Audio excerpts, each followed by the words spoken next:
Olá, seja bem-vindo a esta série Atos dos Apóstolos de Lucas, o Espiritismo e a Mediunidade. Atos dos Apóstolos é um livro que traz a mensagem do Cristo para ser entendida agora através dos seus discípulos. Atos dos Apóstolos é falando do Cristo agora através dos seus discípulos. É os discípulos de Jesus ensinando aquelas mensagens, mas ensinando sobretudo com o exemplo. Por isso que as primeiras casas do cristianismo primitivo, nós precisamos aprender com elas. Aquelas casas lá de Casa do Caminho, em Jerusalém, a de Etióquia, a de Samaria, a dos lugares que vai acontecendo, até mesmo em Roma, porque aqueles ensinamentos do Atos dos Apóstolos é ensinando mais ou menos o procedimento de alguns apóstolos, porque o Espiritismo é a volta do cristianismo primitivo. Por isso que você vê que aquelas primeiras casas ensinava o Evangelho de Jesus, fazia orações, mas os trabalhadores do Cristo procuravam demonstrar que era seguidor do Cristo, não só pelo que falava, mas pelo que fazia, pelo gesto. Então aquelas primeiras casas, eram chegando multidões de doentes, de obsediados, cegos, leprosos, pessoas com fome, abandonados, viúvas, e eles sempre tinham uma palavra, tinham um consolo, tinham um gesto. Uma irmandade imensa entre eles, mostrando que os seguidores do Cristo será, como Jesus disse, conhecido por muitos se amarem. E eles então trabalhavam daquele jeito, e nós precisamos entender como era ali quando Paulo aprende aquilo, e o primeiro contato dele é com o grupo de Damasco, porque ele foi perseguir os judeus que estavam falando do Cristo em Damasco, e em Damasco que ele vê Jesus, e em Damasco que ele recebe o primeiro impacto, e agora em Damasco o Paulo aí diz: o Saulo permaneceu alguns dias com os discípulos de Damasco, porque os discípulos de Damasco, quem levou Paulo para apresentar nos discípulos foi o Ananias que ele queria prender. E logo nas sinagogas proclamava Jesus, afirmando que ele é o Filho de Deus. O Paulo foi lá na sinagoga, ele tinha ainda força, e falava lá na sinagoga que Jesus é que é o verdadeiro Filho de Deus. Ele conhecia o Velho Testamento muito, e mostrava por cada profeta daquele do Velho Testamento que profeta é médio, porque não existia a palavra médio, mas é a mesma coisa, é médio, mostrando que aqueles profetas falavam do Cristo. Todas aquelas cenas falavam do Cristo, que o Cristo ia vir na época, o que ia acontecer, que ele seria traído, que ele seria morto na cruz, que ele não seria entendido, não seria compreendido, mas que ele não morreria como ele aparece depois da crucificação. Ele vai mostrando tudo em vários profetas, inclusive do Davi, falando de Jesus, do Cristo. E o Paulo vai mostrando isso para eles. Todos os que ouviam Saulo estavam atônitos e dizia lá nos templos, nas sinagogas: não é este que exterminava em Jerusalém os que invocavam o nome de Jesus e veio para cá precisamente para prender e levá-los os principais sacerdotes? Mas esse homem fazia isso e veio aqui e agora mudou assim de vez. Saulo, porém, mais e mais se fortalecia e confundia os judeus que moravam em Damasco, demonstrando que Jesus é o Cristo.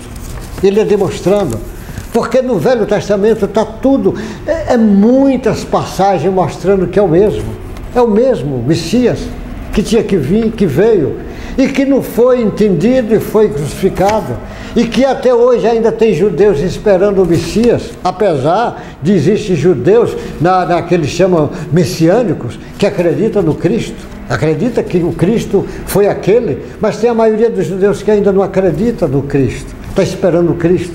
Como tem companheiros hoje cristãos esperando a volta do Cristo, Jesus já voltou na forma do Espiritismo, do Consolador prometido. Eles estão esperando do mesmo jeito que estão esperando lá o Messias.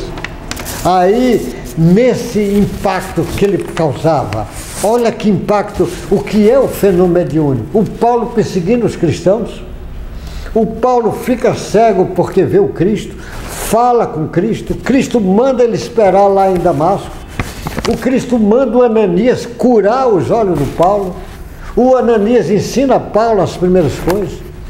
Paulo, agora fortalecido, vai lá para as sinagogas, várias sinagogas, porque Damasco tinha muitas sinagogas, ele vai falando em várias sinagogas.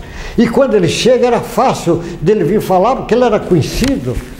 E ele começa a falar e agora fala o contrário, dizendo que Jesus é o Cristo. E causava um impacto, porque eles diziam, mas como? Esse homem lá em Jerusalém era o maior perseguidor do Cristo. Agora ele está dizendo o contrário. Isso deixava os judeus atônitos. E naturalmente que essa conversa estava chegando nos chefes lá do judaísmo.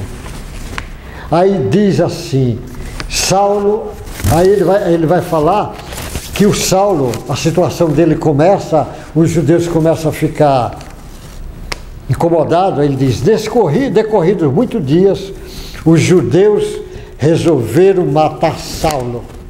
Resolveram matar Saulo, que era um dos cabeças lá do Sinédrio, porque agora mudou do ponto de vista dele, e resolveu matar. Mas ele ficou sabendo do plano deles, dia e noite. Aí eles botaram soldados, dia e noite, guardava também os portões das cidades para matar. Aí eles, para o Paulo não fugir, começaram a guardar os portões da cidade para ele não fugir, para matá-lo. E começaram a procurar ele. E ele vai se esconder na casa de um daqueles discípulos do Cristo. Mas os discípulos de Paulo tomaram de noite e, colocando no cesto, desceram pela muralha. O Paulo, ele foi colocado num cesto de roupa na casa de uma que era costureira, que era lavadeira, um cesto grande de roupa, botaram ele no cesto. 3 rapazes ligados com aquele movimento cristão, amarraram, subiram numa árvore com o Paulo, passaram pelo muro e desceu pela aquela cesta, e o Paulo sai da cesta e vai embora.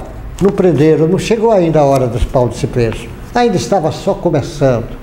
É como o Paulo sabia, quando ele vai conversar lá atrás com Abigail disse, Paulo, a luta nem começou, pare de reclamar. Daqui para frente, Paulo, tome como base, como bandeira do seu trabalho, amar, trabalhar no bem, perdoar e esperar. O Paulo fez isso, e qualquer um que fizer vai dar certo. Amar, trabalhar no bem, perdoar e esperar. E o Paulo, eles, pelo muro, pelas muralhas lá de Damasco, ele desce numa cesta e vai embora. Parece ironia, desce numa cesta.